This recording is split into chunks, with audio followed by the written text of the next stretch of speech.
First of all, Fikayo Tomori's signed a new contract yesterday. How's he developed in the past 18 months working under you, and what does the future hold for him? He's come a long way, and it's all his own doing, because from the moment he came to Derby, he's shown a work ethic, a want and a desire to listen and improve himself. His personality's come out even more. He was quite quiet when he came to Derby, he's less quiet now. And yeah, I think everyone saw in his performances in the Championship last year what he did, Derby Player of the Year. But then big question marks over him in the summer, can he do it in the Premier League? Now he certainly hasn't proved that yet, but over a period of time, which is the important thing. But from my point of view, I had full trust in him, and I think he's done really well. I'm delighted for him that he's got to where he's got, and now's the important thing now is that he doesn't take anything for granted. Now he's got that nice 5-year or so, 5.5-year contract. It's important now that the hard work starts again, but been delighted with what he's done. Looking ahead to the game tomorrow, your form in the league hasn't been that great recently. Is finishing the top 4 the main target for you this season? Because obviously it looks like Liverpool and Leicester are going to get 2 of the places, and Manchester City is a race between you and Manchester United and Spurs. Does that have to be your focus, the top 4? I wouldn't. Well, I think probably Liverpool, everyone would agree with you. I think the rest is up for grabs, and I think we huge respect to Leicester for what they've done so far. There's a long way to go for all of us, and that's from our point of view as well. With the team below us, a few points behind. There's a lot of work to do. So yeah, we have our eyes on that. I don't think we were very fancy to do that at the start of the season, and it's important that we carry on trying to prove people wrong with our performances. And I think the recent form, I don't think you can count Man City because we had a very good game with them, and I think it was a close game. But the 2 games we've lost since have been a reminder for us, a timely reminder that we were nowhere near the finished article that we want to become. So that was always going to happen, and it's important how we react. And when it comes to the future of Olivier Giroud, I think you've said in the past that you'd sit down and talk with him about whether he'd leave next month, because obviously he wants to be playing more with the Euros coming up in the summer. Have you sat down and talked to him about his future? No. Or are you planning on doing no. so? I mean, the players, all the players that are here, I won't have any talk of anything in January until we get to January. Everybody. Do you want him to stay, or would you be? Yeah, I'm happy for him to stay, but with every player in the squad, I want him to be here for Chelsea, to have the right professionalism, the right desire to be here. He's shown me that in his training every day this season, so that's what I'm happy with. And when it comes to players like Pedro and Willian, whose contracts are running out at the end of the season, would you want them to get new contracts, or are you happy for them? Well, it's always an issue for the club as well as myself. I obviously, as the manager, have full conversations upstairs. There's a money side, there's a playing side. I want, as I said before, players that want to be here and can perform well for us, and I think they both have done now over their careers here. So that's simple from my point of view. I want good players there. And the final one for me, just about Nathan Ake. How clever has it been that Chelsea have got a buyback clause when they sold him to Bournemouth? And is centre back an area that you're looking at strengthening in January? I don't know how clever it is. I mean, it is what it is. I think it's Nathan come through here, and when he's gone to Bournemouth to be able to play regular football, I think he's done fantastically well and showed himself a really good defender in the Premier League there. In terms of the back 4, the defence that we have, I'm very happy, and again, wouldn't be anything I'll consider until I feel otherwise. And the minute we can do no business, we have to worry about Bournemouth tomorrow, Tottenham next Sunday, Southampton, Arsenal, Brighton, then the window opens. Okay, hang on, John, Luce.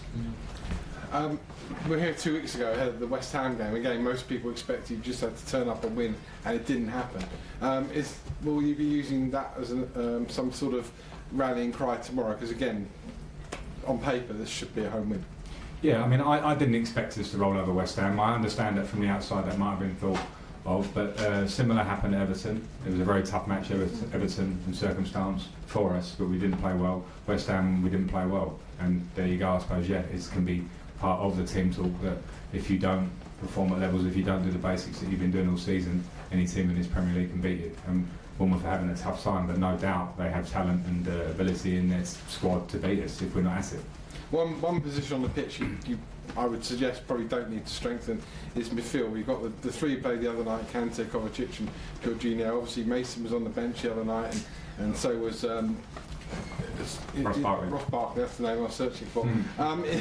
In terms of that midfield role, even with this heavy workload coming up, you're going to be looking to rotate them a bit more. Slightly, yeah. I think it's. I agree with you. I'm pleased with what we have in midfield. We also have Ruben coming back, although it's not going to be that soon. But I think with the schedule that we've had, the amount of games we played back to back, then I think rotation a little bit for the game and what's in front of us, because sometimes you want to change the setup of how we look, but also just for the fatigue factor and keeping people fresh. So I've certainly taken that into consideration in midfield. And winning after playing in the Champions League is always an issue for most clubs. First of all, why? And secondly, is again tomorrow an ideal opportunity to change that? Well, sometimes it takes a lot out of you, so I think there's a genuine reason there. But we didn't travel, and we did play on Tuesday, so I think there's less of an excuse for us. And then I suppose it comes down to mentality. You have to understand if we want to be a big club at this level and play in Europe and fight at the top of the Premier League, then there's a little test after you've had a pretty successful but difficult night to now refocus on the Premier League. And finally, I know for the last couple of weeks you've been talking or been grilled about the transfer window. First of all, is it a bit of a test for you, because it's a real chance to say whether you need to buy top quality players or not? And secondly, you've been linked with players like Ake and Zaha. I mean, they don't expect you to confirm you want to buy them, and Chilwell, but I mean, is that the kind of calibre of player you're looking at? We want a top calibre of player that can improve us, and I won't even sort of home in on those three. But yeah, I've said it over the last 2 weeks. I'm happy with the squad. We have to look to improve if we can do.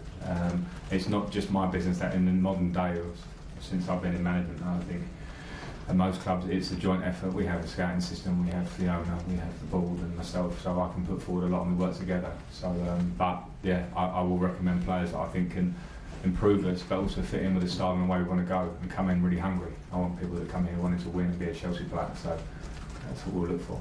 John. Frank, are you enjoying watching your team at the moment, which they're not making it that easy for you at times, are they? We're not killing matches off. Yeah, we've had a problem with that, so that doesn't make for comfortable ends of games. It should be comfortable. Aston Villa should have been comfortable, Lille should have been comfortable.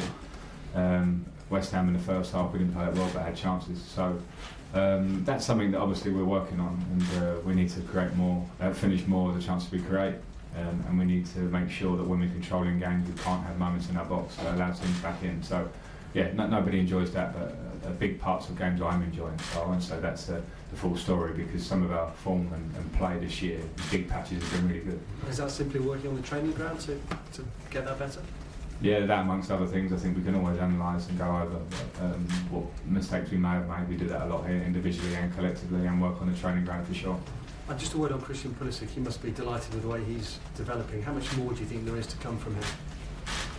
More, and a lot more. He's, I've just mentioned there about conversion of chances. I think he gets himself in so many great positions with his talent and dribbling abilities that I think more goals will be the next stage of that. So I'm really pleased with him. Lost a lot of him. He's played a lot of games recently, back to back, in a new league that we know is very physical for him. So I am asking a lot, but he's done very well. But yeah, I expect a lot more. And one on Bournemouth. I mean, if you were to pick a time to play Bournemouth, you'd have to say this is a pretty good one. They've got 8 players out missing. They've won 1 in the last 10. They've lost their last 5.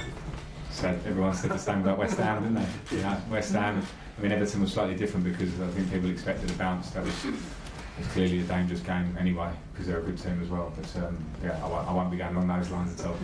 I know you've said you're happy with the defence, but is left back a problem area for you? So you have played a number of players there. No, I think when you look at the players we've got there and the quality of player, I don't think it's a problem. So I think we just need to make sure at all such times of our fullbacks, which are very important to me and how we play, that they join in a lot and have a capacity to get up and down. Of course, defensively we have to be on it first and foremost with the back four, but I want my fullbacks to get involved a lot, and they do. Emerson played really well the other night. Alonso was playing in the period of games we were winning regularly. When Azpilicueta goes over there, he did it in the Premier League winning season for Chelsea under Jose Mourinho, so I've got options there. Okay, last two, Liam and Evans. Frank, I wanted to ask about Reece James. When you look at Liverpool and how important their fullbacks have been in an attacking sense as well as defending, do you think he has the skill set to maybe grow into making a similar impact at Chelsea over time? I don't want to compare him to anybody. I just want to concentrate on Reece himself. He's got a great role model in Azpilicueta, who's been doing it for years here in terms of how he's played in recent games. His attitude, talk about urgency and intention to get up and down the pitch and give everything and set the tone. I think that's great for Reece to see that as well alongside him every day. But Reece also brings a real quality in his delivery, in his forward play, and there's work to do with him. He knows that as a young player, so I think he's done really well when his first steps into the team. Like some of the other young lads, I expect a lot more from him because I can see the quality. I know. How important do you think last season, where he played mostly in central midfield, has been for his sort of all-round development? I don't know exactly. I mean, I know he played fullback a fair bit as well. I played against him and playing for Wigan when he in both roles later in the season in midfield.